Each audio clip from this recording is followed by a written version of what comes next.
नमस्कार विद्यार्थी मित्रांनो, स्पर्धा परीक्षा डिजिटल लर्निंग या यूट्यूब चॅनलवरती आपल्या सर्वांचं स्वागत आहे। विद्यार्थी मित्रांनो, आज आहे 23 एप्रिल 2024।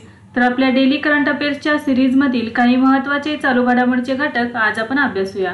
चला तर मग आजच्या व्हिडिओला सुरुवात करूया। फर्स्ट क्वेश्चन आहे, अलीकडेच ईस्टर्न वेव्ह एक्सरसाइज कोणी आयोजित केला? तर याचे उत्तर आहे भारतीय नौदल। एप्रिल 2024 मध्ये भारतीय नौदलाने पूर्व नौदल कमांडच्या flag officer commanding in chief यांच्या नेतृत्वाखाली पूर्व समुद्र ईस्टर्न वेव्ह एक्सरसाइज हा सराव केला। या प्रदेशातील सागरी सुरक्षा आव्हानांना सामोरे जाण्यासाठी भारतीय नौदलाच्या सज्जतेचे मूल्यांकन करणे हा त्याचा उद्देश आहे। जहाजे, पाणबुडी, विमाने आणि स्पेशल फोर्स या सर्वांनी सरावात भाग घेतला। या सरावात पूर्व नौदल कमांडच्या व्यतिरिक्त भारतीय हवाई दल, तटरक्षक दल आणि अंदमान आणि निकोबार कमांडच्या मालमत्तेचा समावेश होता। ईस्टर्न नेव्हल कमांड ही भारतीय नौदलाच्या 3 कमांड स्तरीय रचनांपैकी एक आहे। तर याचे मुख्यालय विशाखापट्टणम, आंध्र प्रदेश येथे आहे। तर बघा, ईस्टर्न वेव्ह एक्सरसाइज कोणी आयोजित केला होता? तर भारतीय नौदलाने आयोजित केला होता। नेक्स्ट आहे, गुप्तचर विभागाच्या विशेष संचालक म्हणून कोणाची नियुक्ती करण्यात आली आहे? तर सपना तिवारी यांची नियुक्ती करण्यात आलेली आहे।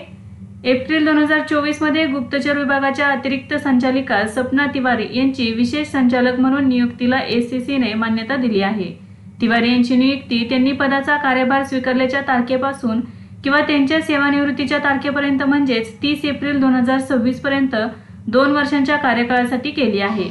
त्या 1992च्या बॅचच्या ओडिशा केडरच्या आयपीएस अधिकारी आहेत। तर बघा, गुप्तचर विभागाच्या विशेष संचालक म्हणून सपना तिवारी यांची नियुक्ती करण्यात आली आहे। नेक्स्ट आहे, 2024चा world press photo of the year पुरस्कार कोणी जिंकला आहे? तर मोहम्मद सालेम यांनी जिंकला आहे। रॉयटर्स चे छायाचित्रकार मोहम्मद सालेम यांनी प्रतिष्ठित 2024चा world press photo of the year पुरस्कार जिंकला आहे। त्यांनी गाझापट्टीमध्ये आपल्या 5 वर्षांच्या भाचीच्या मृतदेहावर पॅलेस्टिनी महिलेचा फोटो काढला। हे छायाचित्र 17 ऑक्टोबर 2023 रोजी दक्षिण गाझामधील खान युनिस येथील नासेर हॉस्पिटलमध्ये घेतले होते। ज्युरी म्हणाले की हे छायाचित्र काळजीपूर्वक आणि आदराने बनवलेले आहे। अकल्पनीय नुकसानाची एक रूपकात्मकता आणि शब्दशः झलक देते। मोहम्मद सालेम यांनी 2003 पासून रॉयटर्ससाठी काम करत आहेत। त्यांनी 2010च्या वर्ल्ड प्रेस फोटो स्पर्धेत पुरस्कारही जिंकला होता। हा पुरस्कार एम्स्टरडॅम स्थित वर्ल्ड प्रेस फोटो फाउंडेशनने दिला आहे। नेक्स्ट आहे, सिट्रॉयन इंडियाने ब्रँड एम्बेसेडर म्हणून कोणाची नियुक्ती केली आहे? तर MS धोनी यांची नियुक्ती केली आहे। एप्रिल 2024 मध्ये फ्रेंच कार निर्माता कंपनी सिट्रॉयनने महेंद्र सिंग धोनीला ब्रँड एम्बेसेडर म्हणून नियुक्त केले आहे। इटालियन अमेरिकन कंपनी फियाट क्रिसलर ऑटोमोबाईल्स आणि फ्रेंच PSA ग्रुप यांच्या विलिनीकरणानंतर स्थापन झालेले स्टेलांटिस सध्या भारतात जीप आणि सिट्रॉयन ब्रँड विकते। तर सिट्रॉयन इंडियाने ब्रँड एम्बेसेडर म्हणून MS धोनी यांची नियुक्ती केली आहे। नेक्स्ट आहे, नुकताच कोणत्या संस्थेला नवरत्न दर्जा मिळाला आहे? तर नॅशनल फर्टिलायझर्स लिमिटेड। एप्रिल 2024 मध्ये सार्वजनिक उपक्रम विभागाने नॅशनल फर्टिलायझर्स लिमिटेडला नवरत्न दर्जा दिला आहे। डिसेंबर तिमाहीसाठी नॅशनल फर्टिलायझर्स लिमिटेडचा एकत्रित निव्वळ नफा रुपये 150.9 कोटी होता, जो 73% घसरला। नवरत्न हा सर्वोच्च कामगिरी करणाऱ्या केंद्रीय सार्वजनिक क्षेत्रातील उपक्रमाचा एक समूह आहे। त्याच्या कामगिरीची दखल घेऊन त्याला केंद्राकडून अधिक स्वायत्ता आणि आर्थिक अधिकार प्राप्त होतात।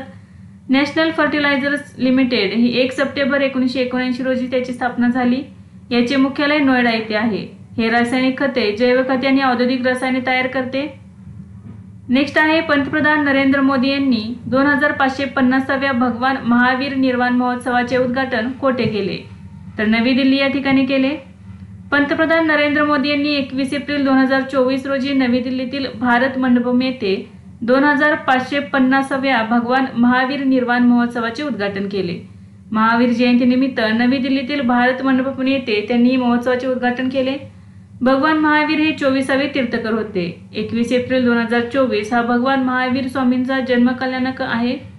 महावीर जन्म कल्याणक हा जैन धर्मातील प्रमुख धार्मिक स्थळांपैकी एक आहे। महावीरांना वर्धमान असेही म्हणतात। त्यांच्या आईचे नाव त्रिशला आणि वडील सिद्धार्थ होते। जैन लोक दरवर्षी चैत्र महिन्याच्या 13व्या दिवशी महावीर जन्म कल्याणक साजरा करतात। तर 2024 मध्ये ही तारीख किती आहे बघा, 21 एप्रिल 2024। नेक्स्ट आहे, HDFC लाईफ इन्शुरन्सचे नवीन अध्यक्ष म्हणून कोणाची नियुक्ती करण्यात आली आहे? तर KK मिस्त्री यांची नियुक्ती करण्यात आली आहे। एप्रिल 2024 मध्ये HDFC लाईफ इन्शुरन्सचे नवीन अध्यक्ष म्हणून के मिस्त्री यांची नियुक्ती करण्यात आली आहे। बँकर दीपक एस पारेख यांनी 18 एप्रिल 2024 पासून HDFC लाईफ इन्शुरन्सचे अध्यक्ष आणि गैरकार्यकारी संचालक या पदाचा राजीनामा दिला आहे। त्यानंतर डिसेंबर 2000 पासून कंपनीशी संबंधित असलेल्या के मिस्त्री यांनी HDFC लाईफ इन्शुरन्सचे नवीन अध्यक्ष म्हणून सर्वानुमते नियुक्त करण्यात आले आहे। नेक्स्ट आहे भारतीय दूध ब्रँड नंदिनी आगामी T20 क्रिकेट विश्वचषक स्पर्धेत कोणत्या 2 संघांचा प्रायोजक बनला आहे? तर स्कॉटलंड आणि आयर्लंड।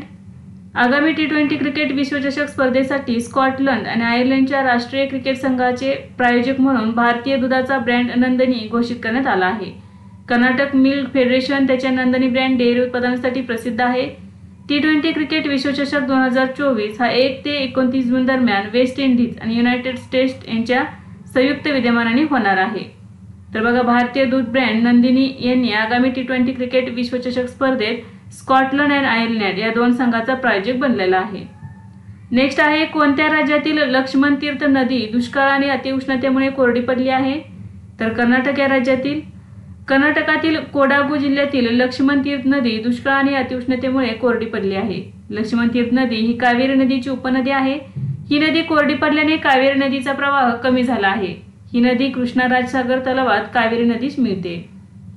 नेक्स्ट आहे अंतराळ क्षेत्रासाठी आवश्यक असलेल्या घटकांच्या निर्मितीसाठी सरकारने किती टक्के थेट विदेशी गुंतवणुकीला परवानगी दिली आहे? तर 100%। एप्रिल 2024 मध्ये केंद्रीय अर्थ मंत्रालयाने अंतराळ क्षेत्रात नवीन उदारीकृत विदेशी थेट गुंतवणूक नियम अधिसूचित केले आहेत। या नियमानुसार विदेशी थेट गुंतवणुकीस परवानगी बघा सॅटेलाइट फॅब्रिकेशन आणि डेटा उत्पादनांमध्ये स्वयंचलित मार्गाखाली 74%, उपग्रह प्रक्षेपण वाहने आणि अवकाशयानासाठी 49%, तर अंतराळ क्षेत्रासाठी आवश्यक घटकांच्या निर्मितीसाठी 100% परवानगी देण्यात आलेली आहे। नेक्स्ट आहे संयुक्त राष्ट्र लोकसंख्या निधीच्या जागतिक लोकसंख्या स्थिती 2024 अहवालानुसार भारताची अंदाजे लोकसंख्या किती आहे? तर 144 कोटी।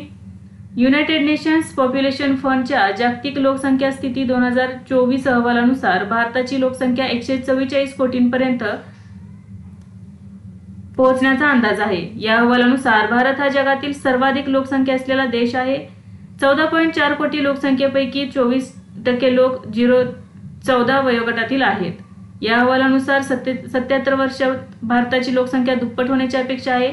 बघा, कधी दुप्पट होईल भारताची लोकसंख्या? तर अजून 77 वर्षांमध्ये भारताची लोकसंख्या दुप्पट होण्याची अपेक्षा आहे।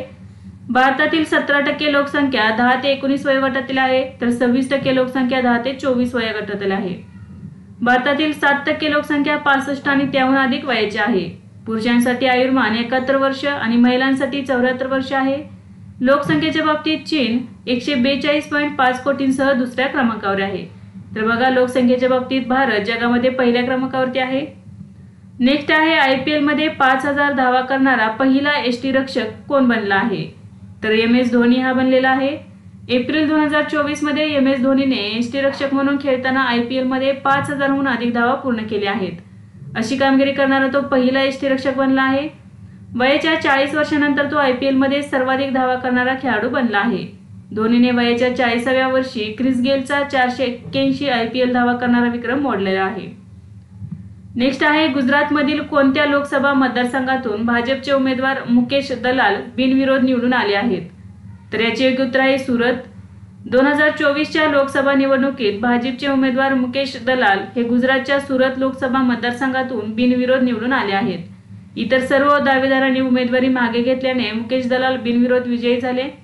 काँग्रेसच्या 2 उमेदवारांचे अर्ज रद्द झाल्याने आणि इतर 8 जणांनी उमेदवारी मागे घेतल्याने दलाल यांना विजयी घोषित करण्यात आले आहे। नेक्स्ट आहे कोणत्या पेमेंट बँकेने अलीकडेच NCMC सक्षम डेबिट आणि प्रीपेड कार्ड लॉन्च केले आहेत? तर एअरटेल पेमेंट्स बँकेने केलेले आहे। एप्रिल 2024 मध्ये एअरटेल पेमेंट्स बँकेने NPCI सहयोग रुपे द्वारे NCMC संरेखित डेबिट आणि प्रीपेड कार्ड प्रस्तुत केले आहे।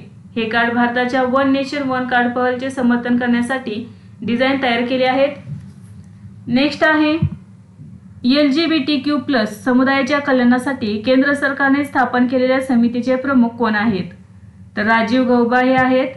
एप्रिल 2024 मध्ये LGBTQ+ समुदायाच्या कल्याणासाठी केंद्र सरकारने केंद्रीय गृह सचिव यांच्या अध्यक्षतेखालील समिती स्थापन केलेली आहे। बघा, केंद्रीय गृह सचिव कोण आहेत? राजीव गौबा। तर यांच्या अध्यक्षतेखाली समिती स्थापन केली आहे। सुप्रिया चक्रवर्ती विरुद्ध युनियन ऑफ इंडियन केस 2023 मध्ये 1954च्या विशेष विवाह कायद्याला मूलभूत अधिकारांच्या कलम 14चे उल्लंघन करून समलिंगी विवाह वगळण्यासाठी आव्हान देण्यात आले होते। कायद्याने वेगवेगळ्या धर्मातील व्यक्तींमध्ये विवाह करण्यास परवानगी दिली असली तरी या कायद्याने समलिंगी जोडप्यांपर्यंत ही तरतूद वाढवली नाही, म्हणजे समलिंगी जोडप्यांना विवाहाची परमिशन दिलेली नाही। सुप्रीम कोर्टाने हा बहिष्कार कायम ठेवला आणि सरकारला LGBTQ+ समुदायाच्या संबंधांना कायदेशीर मान्यता न देता त्यांच्या समस्यांचे निराकरण करण्यासाठी एक समिती स्थापन करण्यास प्रवृत्त केली आहे। तर विद्यार्थी मित्रांनो, आज आपण काही महत्त्वाच्या चालू घडामोडी अभ्यासल्या। यासारखेच नवनवीन व्हिडिओ पाहण्यासाठी चॅनलला लाईक करा आणि सबस्क्राईब करायला विसरू नका। धन्यवाद।